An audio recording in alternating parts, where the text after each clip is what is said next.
It happens in remote villages. It happens in crowded cities. It happens in silence. They cut their clitoris.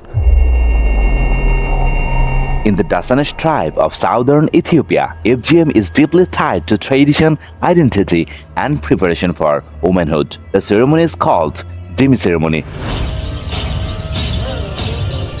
No one will accept as a wife a girl who has not passed the Dimi.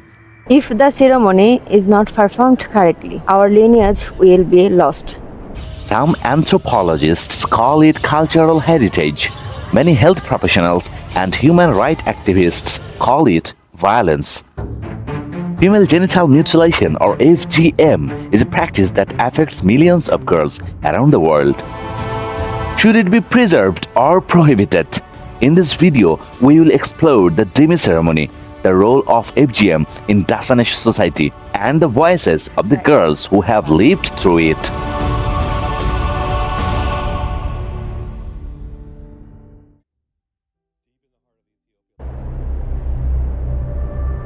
In the Dassanach tribe of southern Ethiopia, every few years, the community prepares for an important ceremony. Families gather, dances are rehearsed, animals are brought forward for sacrifice. The event is called Dimi. If she refuses, I will convince her. Without the Dimi, our family is doomed. It is unacceptable for our culture. But not everyone is dancing. While the celebrations begin, some girls are taken aside. Their mothers hold their hands. Older women gather around them. These girls are not being prepared to celebrate. They are being prepared to be cut, their clitoris, and sometimes more is removed with a blade. It happens without anesthesia, without consent. Some bleed for hours, some carry the pain for life. This is female genital mutilation, FGM, and for many Dassanach girls, it happens during the Dimi period, not as public ritual but as a private requirement, a step before marriage, a condition for womanhood.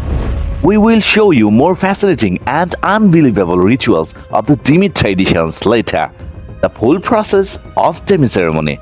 But first, we need to talk about what FGM really is and why it continues.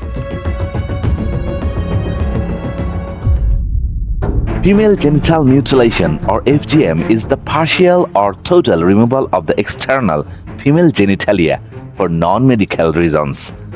It's not a medical procedure, it's not required by any major religion, and yet it is performed on over 3 million girls every year in more than 30 countries across Africa, the Middle East, and parts of Asia. The World Health Organization classifies FGM into 4 main types. Type 1: removal of the clitoris or just the clitoral hood. Type 2: removal of the clitoris and the labia minora, the inner folds of the vulva. Type 3: the most extreme, sealing the vaginal opening by cutting and stitching the outer labia, often leaving only a tiny hole for urine and menstrual blood. Type 4: all other harmful procedures to the female genitals like pricking, scraping, or cauterizing. Among the Dassanach, FGM usually involves Type 2, a painful and permanent alternation done to girls between the ages of 8 and 15. It's believed to prepare them for marriage, to protect family honor, and to preserve tradition. But behind those beliefs is a lasting silence and for many girls, a lifetime of pain. Female genital mutilation is not a ritual cut, it's a permanent wound. When a girl's clitoris is removed, she loses a part of her body that was never meant to be taken. Many girls bleed for hours, some get infections that stay with them for life, others suffer complications during childbirth, and for many, sex becomes a source of pain, not connection. The World Health Organization, UNICEF, and countless medical professionals classify FGM as a violation of human rights and a severe health risk. It causes long-term physical trauma, emotional damage, and in some cases, death. Specialists agree FGM has no medical benefit, but in many communities, it's still seen as necessary, a tradition, a preparation for marriage, a way to make a girl clean. So the cutting continues, hidden in silence. In a moment, we will return to the Dimi ceremony and show you how tradition shapes identity among the Dassanach. But first, let's hear from the girls who have lived through it. My name is Aisha Kamar. I live in Washington, D.C., and I am a female genital mutilation survivor. It was my grandmother's decision to get me cut. Part of it, I think it's a cultural thing. You know, it was done to her, and for her, she's looking at it, it's in her best interest to have it done to me as well. The next day, urinating became a huge task.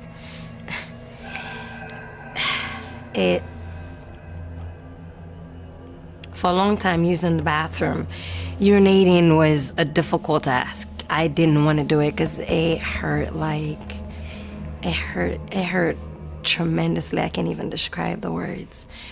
Fast forward to this and relocating back to America at the age of 13 was also brutal. I was cut for my future husband, so I don't have sex outside marriage, so I don't enjoy sex. Primarily, my body is just there to carry babies. FGM is not a cultural traditional practice, but actually it's child abuse. Obviously, I'm 7 years old. There's only so much running I can do. So they grabbed me, pinned me on this table. Women who held me down, these were aunties, family members, family friends. Before I knew it, I was screaming and I could feel my flesh being cut off. But I just remember him saying, you're being naughty, you just behave yourself, it doesn't hurt. And I blacked out from that moment. So I had FGM done, was home for 2 weeks recovering. The weekend after, we were back at the beach. Life was normal again. That's just the way it was.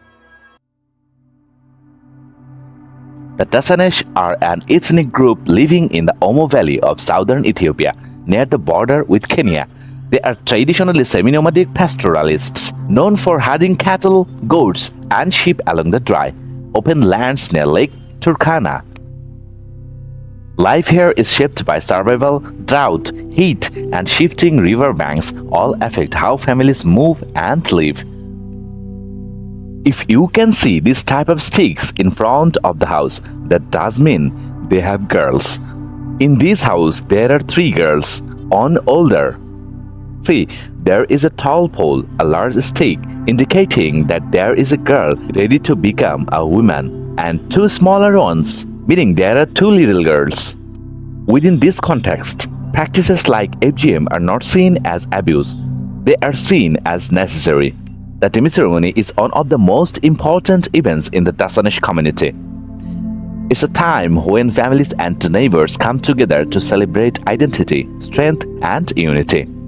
The fathers of the girl prepare for the ceremony, painting their bodies with natural pigments mixing with red earth, charcoal, and ash. It's an ancient ritual passed down from father to son. Today it's a moment of their pride and responsibility.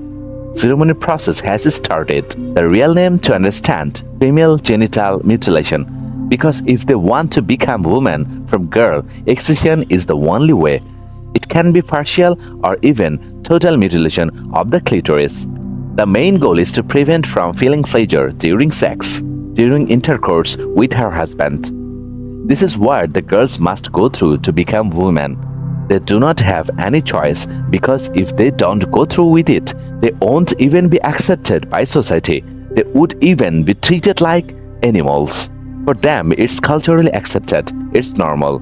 For us, it is barbaric. Let's take everything we say and show you with caution. It's their culture. They accept it, and this is the truth. Everyone is preparing for the ceremony. Parents are getting ready, decorating themselves with clay. They are dressing in leopard skins and ostrich feathers. It's time for the opening dance for the Dimi ceremony. When a daughter is born, we know that one day we will have to celebrate her and guide her into become a woman. If we did not do it, our family would have no honor.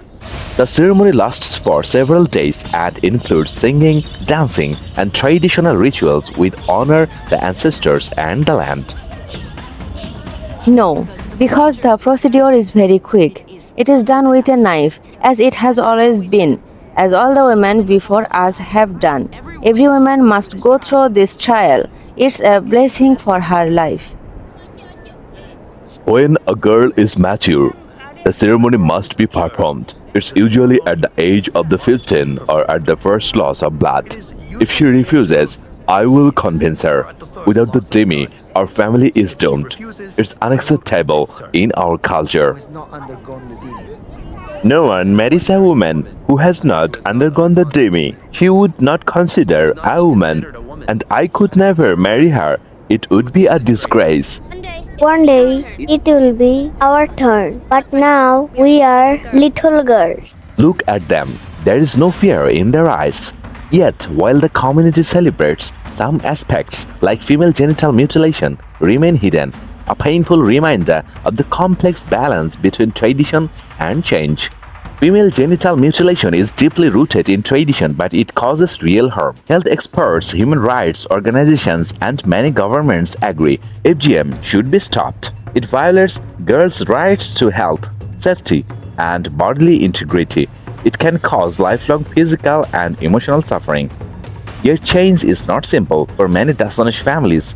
FGM is seen as necessary for marriage and social acceptance. But today, new voices are emerging. Local activists, health workers, and some elders are speaking out against the practice. Education programs are helping communities understand the risks and explore alternatives that respect culture without causing harm. Some families are choosing to protect their daughters and say no to cutting. Change is slow, but it's happening. The path forward lies in respecting tradition, while ensuring that the rights and well-being of girls come first. Tradition is powerful, but so is change. These girls' stories demand to be heard and acted on. What do you think? Should practices like FGM continue in the name of culture, or must they stop for the sake of human rights? Drop your thoughts in the comments below and don't forget to hit subscribe